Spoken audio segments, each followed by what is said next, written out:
Lawrence, and that's why I mentioned that Sally Port. So apparently it occurred when detainees were being brought into this Sally Port. This shooter, we're not sure exactly where he was located, but was able to shoot into that Sally Port and struck at least 3 people. That shooter now is down from this self-inflicted wound, so we may not know exactly what his plan was, what they were intending to do, other than to shoot people this morning at an ICE facility. We're learning more as we get it. And particularly, we're interested, obviously, in learning about the conditions of the 3 individuals that were struck this morning. Yeah, that's I-35. The east side is where you see most of the traffic. People are probably slowing down to watch and see what's going on. Look at all of the police cars. There's so many lights that go all the way up to the top of, this is the access road in Texas. You have your main highway, and then you always have those access roads that run alongside or parallel to the highway. Hey, Griff, I also noticed that some people are reporting the sniper was on a rooftop. Have you heard that? So we don't have that confirmed ourselves, but I'm talking directly to ICE authorities, and we're going to learn more about that. But I did see a local report that there would be a rooftop. And Brian, as you look at both the map on our screen as well as the surrounding area of the law enforcement response, you can see several rooftops. And for anyone that's, been to a facility like this, the Sally. We are now dealing with 3 terror attacks in 2 weeks. One of the most gruesome we've seen in our lifetime, the assassination of Charlie Kirk. I'm freaking out. I'm just, what is your take on all this? So 3 terrorist attacks with a lot in common. And I think it's really important when somebody shows you who they are, you have to believe them.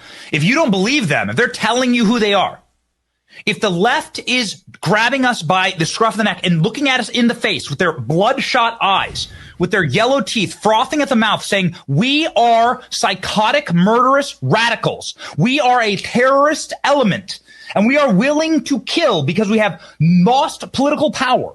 We have lost our minds, and now we are a militant wing that is willing to use power to kill, our power to kill. And that is going to be the last resort for our political movement.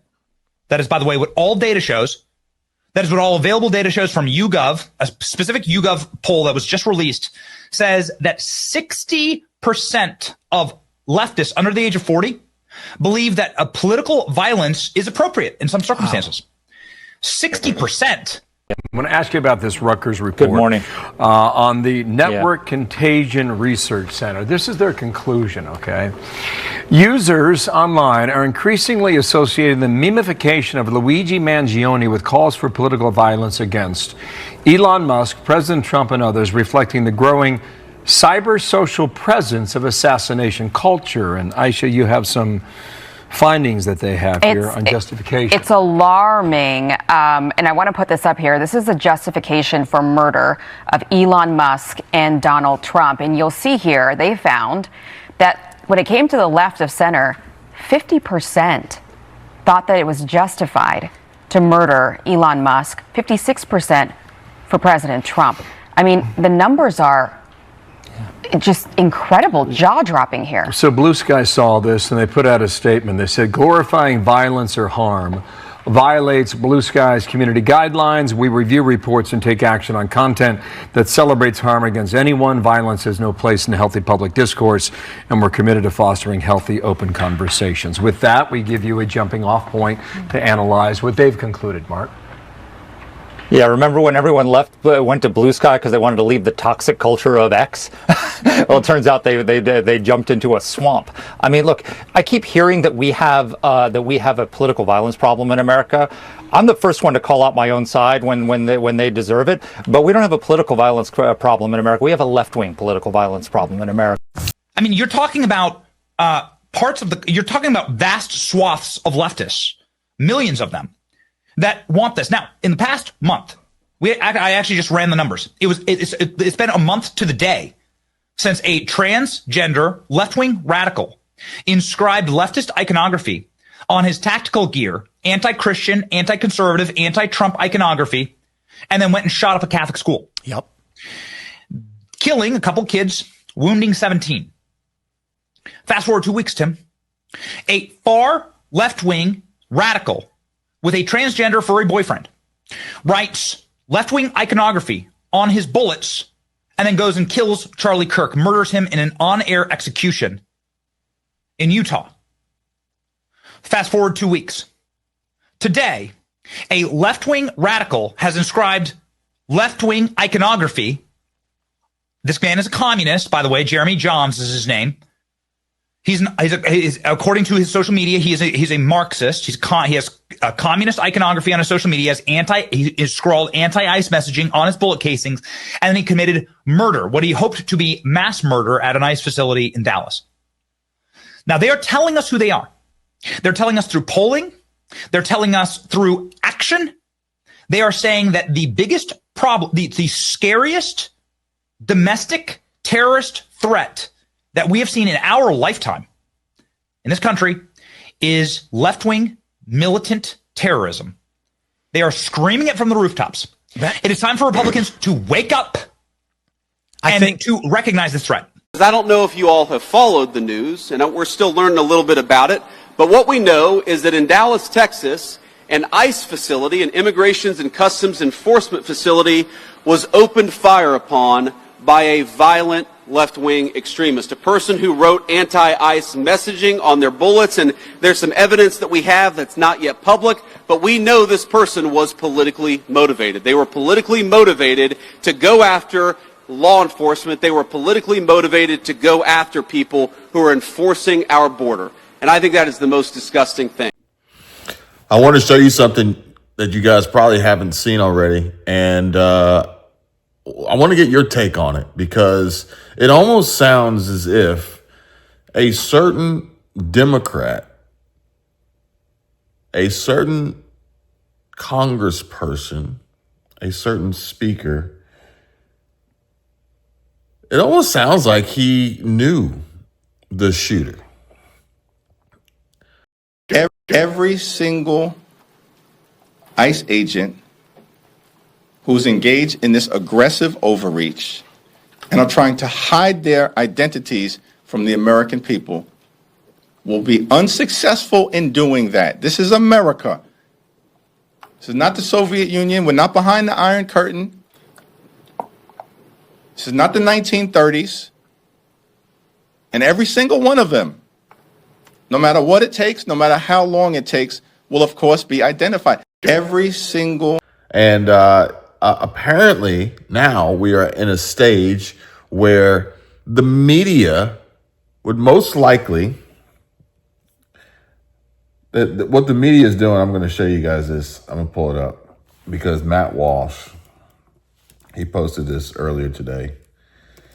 And I am coming to you from the couch because I have to prop my foot up because something is wrong with my foot. I don't know what's going on. My body is deteriorating. It's breaking down. So I have to be elevated. Here, look. I don't know if you guys can see. If you can tell a difference. My feet are very ashy. But one of my feet is like twice the size of the other foot. And yeah, so there's that. Just getting old, folks. Getting old. But Matt Walsh, where'd he go? He posted this, and he says, imagine, no, that's not the one. Where'd it go? Oh, here it is. And he says, I deleted my initial post about the shooting because I just assumed it was left-wing violence without any information. Now, of course, it turns out that my immediate assumption was correct. We're at the point where we don't even need to bother being cautious about this. You can safely assume that any act of political violence is left-wing. They almost always are. The left has a near monopoly on political violence. It isn't both sides, it's one side. And this is in response to Mark Hemingway. FBI says shooters' rounds had anti-ICE messages. And I'm going to request and thank in advance Clinton Jaws for one of the videos that I came across that just a couple weeks ago, the media's response to Charlie Kirk's assassination. You guys haven't seen this. You've seen a short clip on Twitter yesterday. You haven't seen all. Nobody has seen this. And I always go back to hateful thoughts lead to hateful words, which then lead to... Were you saying that MSNBC had a crazy take on it? Whoa. Clinton Jaws, I tried to. It wasn't a good night last night. I made a video last night in this motorhome while the woman was on the couch, and it was so emotional. I was so angry. I was all over the place. I reviewed the video afterwards, and I'm like, I can't post this. I can't post it. I guess I was yelling so loud. The woman was concerned, and she came to the motorhome.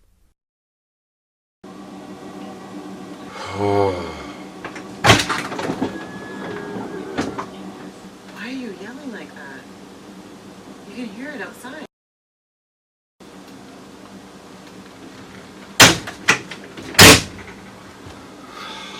Wife?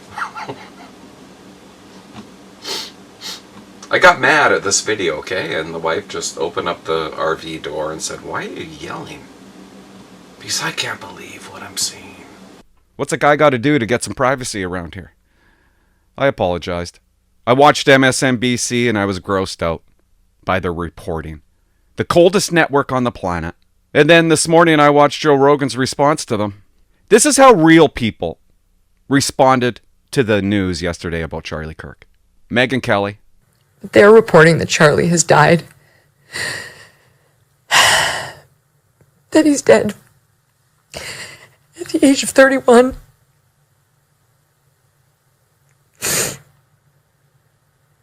Which he would have to be if that video was real. There's no way he survived that. The only good thing is, it had to have happened quickly. Right. Officer Tatum. Warren Smith. And, you know, he's going to have the interaction. One shot. I was watching Charlie. I can't say that I saw blood. I can't say that I saw him blood. Get hit, but I did see him. I don't even know, man. And Fox News. And I do my best to provide you the latest information about Charlie Kirk.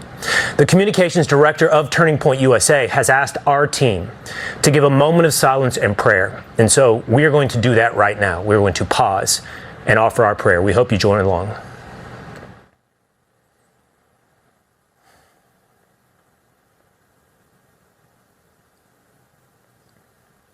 However, and to whomever you pray, I hope in this moment that you can pray for Charlie Kirk.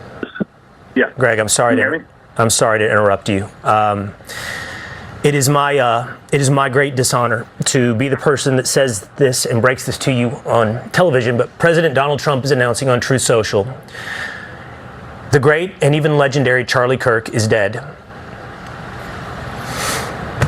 I don't really know where you go from here. I don't know where we go from here in a news program, and I don't know where we go from here in America. I don't know what's left for us as a country to discuss when even a discussion and a debate over the issues results in violence that leads to the death of a good man in this country.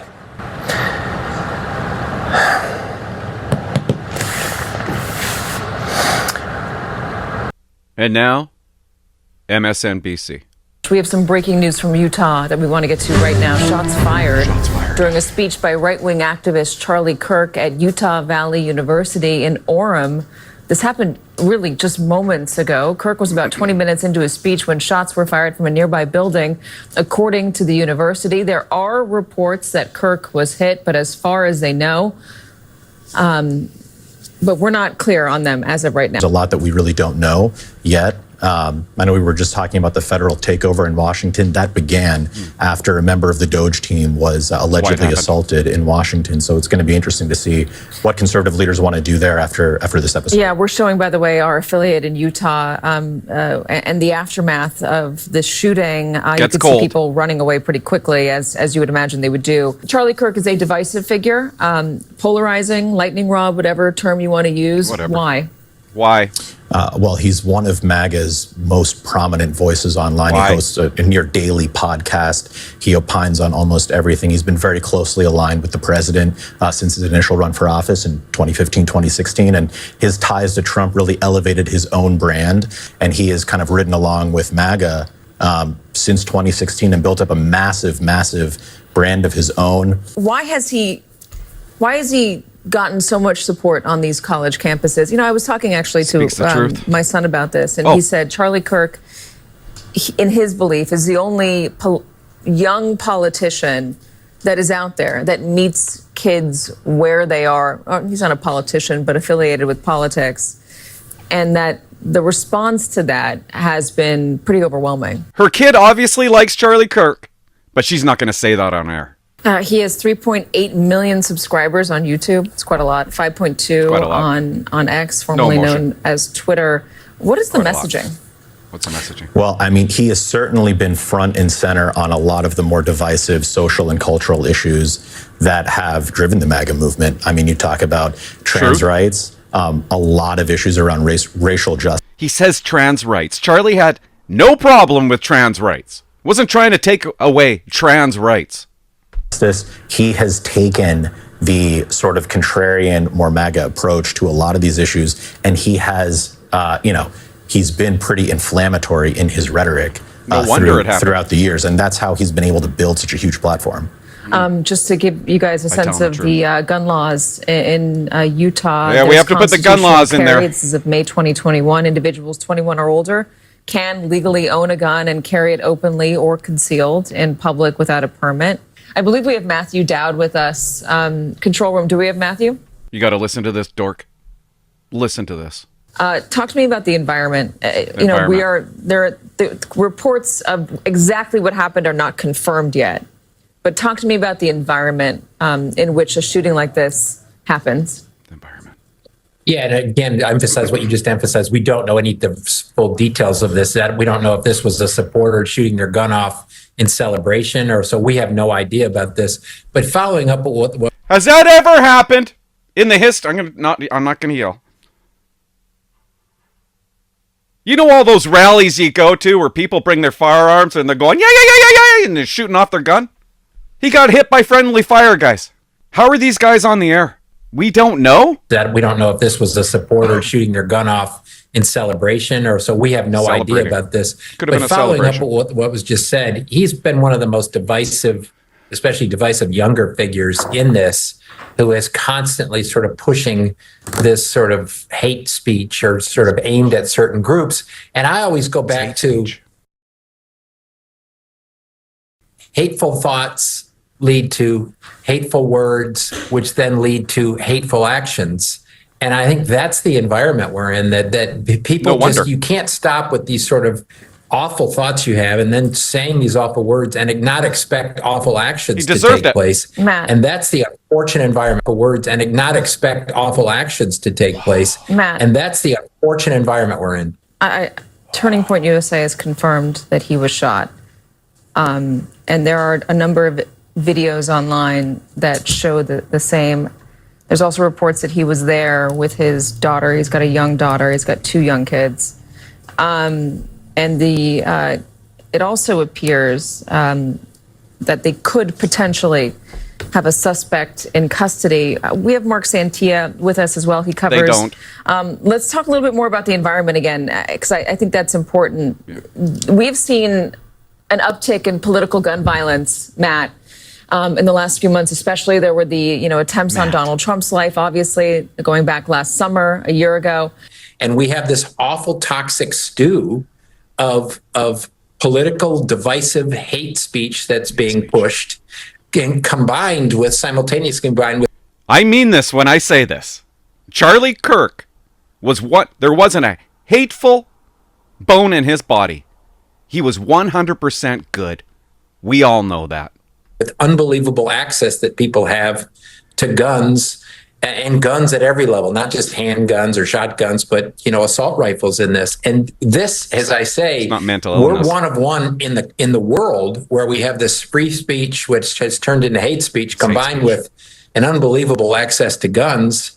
And it's these awful things. If all of this is true, these awful things happen. And I hope, I know we say this every time, Katie, I hope that we can sort of take a beat, pause and say, what are we doing in America different? And why is this happening here? Charlie's and hateful. then you have That's why. people who have been covering the issue as reporters for decades, saying the only thing that would help is if there were stricter gun laws on the book federally, laws that were strict. Do you not think that it's the mentally ill that should be locked up? We used to do that. They used to go into institutions. Do you not think that that might be the problem?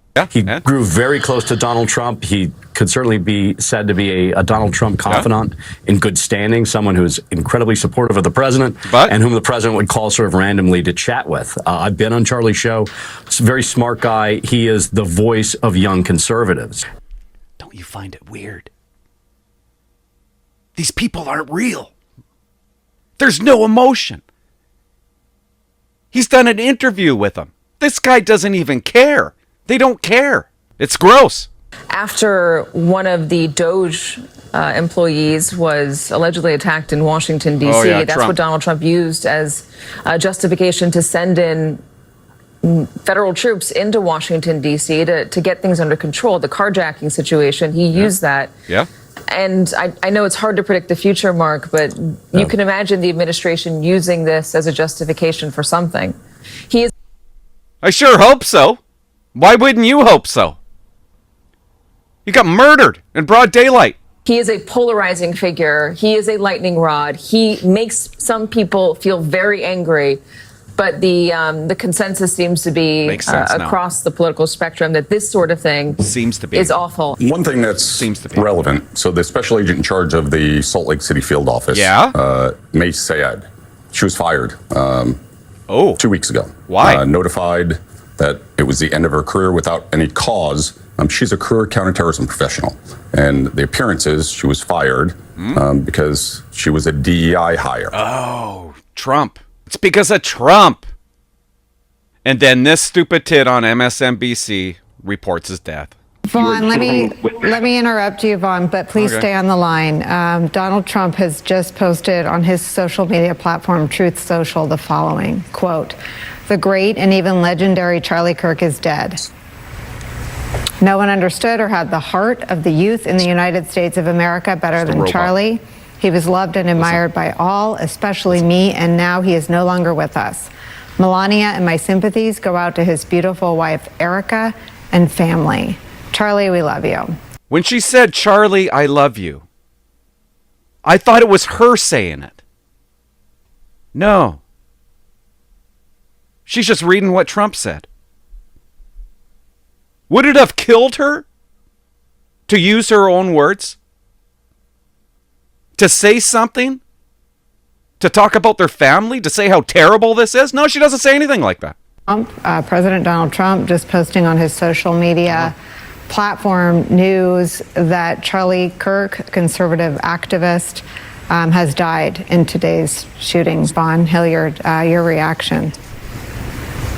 How about your reaction? She doesn't show her face for like 10 minutes, and when she does, seem to lead towards violence until we actually have a threat of law breaking. Additionally, and that's a good thing, right? I mean, that is something that the right and the left agree on. Yeah. She laughs. Joe Rogan's response. Joe Rogan's response to MSNBC and just finding out live. Should we bring this up? I guess we have to. So this just happened. We just found out that Charlie Kirk got shot. Normal people reaction. Awful. And is he dead? No, I don't think so. That's what was just... One of the guys out there just said it was confirmed that he's dead. In the lobby was just... I was looking. I've been looking. I haven't seen anything that said confirmed. Whoa. Murder for having a different opinion from somebody else. Yeah. Different ideology from somebody else. Yeah. Yeah. I mean, I don't know. Beliefs that didn't align. Yeah. I'm sorry? Dead? Yep. Jesus. 27 years old, maybe? 30? Do they even have a suspect? Were you saying that MSNBC had a crazy take on it? Mm-hmm. What was their take? It's not a tweet. It's not on their Twitter account or anything. So it's someone's hot take. So, live in the moment. Yeah, that's a crazy take. Crazy take is that. What was the take that they deserved it? That's why I didn't want to pair. Right. Well, yeah. Here you go. It's exactly what it was. I just showed you. A shooting like this happens. You can put the headphones on. You can hear. Yeah, and again, emphasize what you just emphasized. We don't know any of the full details of this. That we don't know if this was a supporter shooting their gun off in celebration, or so we have no idea about. That's what the crazy thing was. Oh, that's it. Yeah, if it was a supporter shooting their gun off in celebration. What? Someone shot their gun off in celebration and killed him. You shoot celebration guns in the air. Oh God! Just what a crazy take. Like it might not have been someone assassinating someone for the wrong opinion. Huh. Well, why does something like that have to be spun? Their ideology. No, I know, but I'm just saying it's like. I mean, they want to try to pin it on a Trump supporter with a crazy Trump supporter with a gun, right? Going wacky. Of course. We don't know if it was a supporter shooting off a gun in celebration because they do. Right. A lot of folks are just constantly out there shooting off guns at large gatherings in celebration. Yeah, 4th of July, you can't leave your house. That's a wow. There's going to be a lot of people celebrating this. It's so scary. It's so dangerous too to celebrate or to in any way encourage this kind of behavior from human beings. He's not a violent guy who's talking to people on college campuses. Wasn't even particularly rude. Who's tried to be pretty reasonable with people. Everything I saw seemed reasonable. He's a very intelligent guy. Yeah. Whether you agree with him or don't. And there's a lot of stuff that I didn't agree with him on. That's fine. You're allowed to disagree with people without celebrating the fact they got shot. But you can't disrespect his passion. Yeah. Well, what you're supposed to do with a guy like that, if you're opposing him, is debate him. Right. Have a conversation where your argument is more compelling than his. Sure. Yeah, it's horrible. It's horrible. This podcast has been a lot about violence, man. They just released a photograph of the suspect. This is what he looks like. If you know this terrible person, call the FBI now. This falls into the same category. This is the same status quo MO. The media is now taking the most logical explanation and throwing it out, tossing it to the wind, and going with the most ridiculous and asinine possibility of a story scenario that is more than likely completely untrue. Inspired? Are you worried about copycats? Yes. I don't know if the rooftop trend is going to be a thing. I mean, it could just be coincidental that the best vantage point just happened to be elevated positions in this case. But, people emulating this kind of attack is certainly a concern. The irony with the writing, the first time we really saw that was Brenton Tarrant in the Christchurch shooting in a mosque in New Zealand, and he was a fierce, white supremacist and neo-Nazi, and wrote all over his weapon and his rounds very hateful information. So to see this coming from potentially the other side of the political spectrum is a little strange, because it is not something if you are trying to carry out some kind of message countering more extreme right-wing stuff. I don't know why you would use a tactic that a famous white supremacist who has been revered and copycatted over the years by other white supremacists, why you would do that. But it does appear that people are moving in that direction because they want people to know what they're doing and why they're doing it. Again, terrorism is theater. They want people to understand their message and why they're doing this, and why, in some cases it's a narrow act of violence, and it's not supposed to be a mass murder, although it looks like it's moving a little more in that direction. It's very fluid, and as Chief Ramsey pointed out, they are sorting through who is this gunman, what is the identity, what is the background, what are the messages connected with this shooting, and that is something we may learn in the course of the press conference in terms of messages. But Where we are right this minute is, as Chief Ramsey framed it, we don't know whether this was an anti-migrant shooting because of the victimology, who was struck, or whether this is an anti-ICE shooting. And the governor's statements about assassination suggest he has some information that we don't have yet, and that may not be entirely clear to authorities. So the press conference is going to be very pivotal, because they're going to be able to tell us in some form what they know, what they don't know, and what they're doing to find out. And just for our viewers to better understand, this ICE facility has held about 8,000 Yeah, there's that. There's that. And he was a very much, and maybe this is a poor way of saying it, a straight shooter, said, yes, you know, I have training. And I don't want to give too many identifying details here, but this person himself has a lot of experience with guns and knows guns and, helps to train people in that sort of a capacity, and said that they observed that individual, the FBI saying that the shooter dropped onto the roof at 12:15 didn't make sense to him. He said earliest it was 12:22. That the individual ran across, set up, took the shot. And I said, well, you must have been there, because he then sends me I wanted to see all of the metadata of when he took that footage. And the metadata begins at 12:22 and goes into 12:23, the very minute that Charlie gets shot. And he says, yeah, I saw the shot. I had just stopped recording about 20 seconds before the shot rang out. And he said that he told them a description of what the shooter looked like.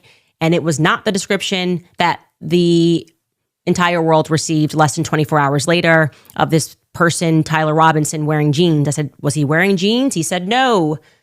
Actually, this person was dressed in tactical gear and he was wearing a face mask. And he said, according to him, and like I said, he has a lot of experience with guns, that this person looked to him like a foreign agent. I don't know if he's wearing all black, how he got that, but he said he was very certain that this person was skilled, knew exactly what he was doing, and was highly trained, like a highly trained assassin, so to speak. Okay. He then says something else. As soon as George Zinn got arrested and that started circulating, he ran to someone on campus and said, this is the wrong person. I observed this person with my eyes. You have the complete wrong description. The person you're looking for is wearing tactical gear and is obviously young, because I watched him sprint back after taking the shot. I saw this with my own two eyes. And for whatever reason, that never made its way out that we can see of a description of a person wearing tactical gear. We're kind of left with this idea that he was wearing the now infamous veterans shirt with the American flag on it and some jeans. So he also said something that we had not heard, which is that he knows guns, and the gun that the FBI found was not the gun that he saw, that the gun that he saw was smaller. And I'm going to read you directly a text message that he sent me, again, protecting his identity.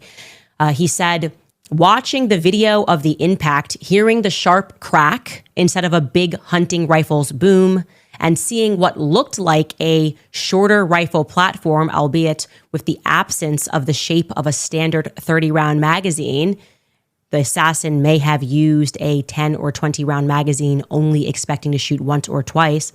I would guess that he was shot with a Hornady V Max or similar lightweight 223 bullet designed for very rapid expansion. Of course, I don't have access to any autopsy reports like you might, but if they found small shards of copper rather than one large copper-coated lead slug, that's the gun and bullet I would expect was used. So this is pretty alarming, folks, and it's only the beginning. I'm going to show and share this with you because I don't want anything else to happen. However, I'm not going to pretend and gloss over the fact that anything could happen. And Wall Street Mav says, when the escalator came to a sudden halt, Secret Service just looked around hoping someone would fix the problem. That wasn't supposed to happen, and it turned Trump into a stationary target. Why did they not cover and evacuate him immediately? fantastic question. And then we have this. This, in theory, goes with what Candace Owens was talking about. And a lot of what we've seen and heard so far maybe is conflicting, maybe is inaccurate, maybe. I'll let you guys fill in the blanks there. But this shows video footage of someone or a few someones doing some things that just don't quite add up for us outsiders looking in. This is, like I said, this is just the beginning. And I don't know exactly where we go from here, but we will continue to have these discussions and these conversations as we work towards change. We work towards a much more peaceful future in America, if there is such a thing. And so I've got this one here from Benny Johnson. And, it's worth at least consideration. In just the past few weeks, Charlie Kirk was assassinated by a leftist. ICE facilities in Dallas and Fort Worth shot up. ABC station in Sacramento shot up by a DNC mega donor. Bomb planted on a Fox News vehicle, bomb threat at RFK Jr.'s home. Thousands of leftists celebrated Charlie Kirk's death. Massive Charlie Kirk memorial vandalized and destroyed in Arizona. Students at Texas Tech and Texas State assaulted and threatened Charlie Kirk supporters. Democrat pedophile George Zinn falsely claimed to be Charlie Kirk's shooter, helping the assassin escape. A trans radical murdered Catholic children. Left-wing violence is out of control. It will get worse, and it won't stop until it's taken seriously. Enough is enough. Let me know. What do you guys think? And thank you all for the love and support. Without you, none of this would be possible. Every donation, super thanks sent through YouTube, memberships here and on Patreon keep us going. Hopefully taking this show on the road here very soon and bringing our voice to you and making an impact for what is to come. Because our fight isn't over. Even though we're truly blessed and winning every day that we wake up and touch ground. And it doesn't matter if you're in California, Texas, Iowa, Florida, New York, or Kansas. We're all in this together. And today, I want to talk about something that affects so many of us and our loved ones, Medicare. Folks, the Medicare enrollment period is right around the corner, and I cannot stress enough how critical it is to take action now. Whether you're new to Medicare or already enrolled, these periods, like the annual enrollment period from October 15th to December 7th, are your chance to make sure you're set up for success. Waiting until the last minute or assuming your current plan is good enough can lead to costly mistakes that could haunt you for years, maybe even for the rest of your life on Medicare. And let me share a couple of real world examples to drive this point home. Imagine a retiree. Let's call her Susan from Florida. Susan thought her Medicare plan was fine and she'd be on it for years. Didn't want the hassle of reviewing it. But when she needed emergency surgery, she found out her plan didn't cover the specialist she needed. She was stuck with thousands of dollars in out-of-pocket costs. Now, if she reviewed her options during the enrollment period, she could have switched to a plan that covered her needs and saved her from the financial nightmare that she now faces. Then there's John from Texas, who procrastinated on enrolling in a Part D prescription drug plan because he didn't need meds yet. Yeah, when he was diagnosed with a chronic condition, he faced a lifetime penalty, paying higher premiums every single month because he missed the initial enrollment window. And these aren't just stories, they're warnings. Delays or inaction during Medicare enrollment can lead to overpaying for coverage, gaps in care, or penalties that stick with you for life. And if you are interested in saving money, specifically on your Medicare, then make sure you give our friends at Chapter a call. And I want you guys to really, really pay attention here, because it's come to my attention that most seniors are not on the best Medicare plan. They're either overpaying for the same coverage they could get elsewhere, or they don't have the coverage they need in an emergency. Chapter can review your options in under 20 minutes. It's fast, it's simple, it's easy, and it's free. If you're already on the best possible plan, they'll tell you they're unbiased and they're purely here to help folks, seniors, save money on healthcare, on average $1,100. And if you're not on the right plan, they'll help you switch, even if it's to a plan that pays them nothing. Again, unbiased, folks. This is unique and unlike any other Medicare provider out there. And this is exactly why we love Chapter so much, because they're literally just trying to help people. Chapter works for you, not big insurance or the government. And there's no pressure, just honest, free advice from professionals who know Medicare inside and out. And here's the truth. Most seniors are not on the best Medicare plan for their needs. And according to studies, many are either overpaying for the same coverage that they could get elsewhere for less, or they're stuck with plans that leave them exposed in the event of an emergency. Whether it's a hospital stay, a specialist visit, or a new prescription, the wrong plan can cost you thousands of dollars or leave you scrambling when you least expect it. But here's the good news. You don't have to navigate this alone. You don't have to wait until it's too late. That's where our incredible friends and partners at Chapter come in. They're offering free Medicare help and consultation to make sure you're on the right plan for you. And you can reach them right now at the number that you guys see on the screen. At the number you see on your screen, 270-467-2426. And here's why Chapter is different. They work for you, not big insurance companies or the government. In under 20 minutes, their expert advisors can review your current plan and compare it against thousands of options available in your area. And if you're already on the best possible plan for your needs, then they'll just tell you, no strings attached. But if there's a better option, one that saves you money or gives you better coverage, well, they'll walk you through how to switch, even if it's to a plan that pays them nothing. That's right. Schedule a free consultation, take control of your Medicare plan, protect your health, and save your hard-earned money, because you deserve peace of mind no matter where you are. Again, let me know. California, Texas, Iowa, Florida, New York, Kansas, or anywhere in between. Let's keep the momentum going here, folks. Share this message, spread the word, and let's make sure everyone we care about is ready for what's ahead. Again, thank you for being part of this community, and let's keep fighting the good fight together.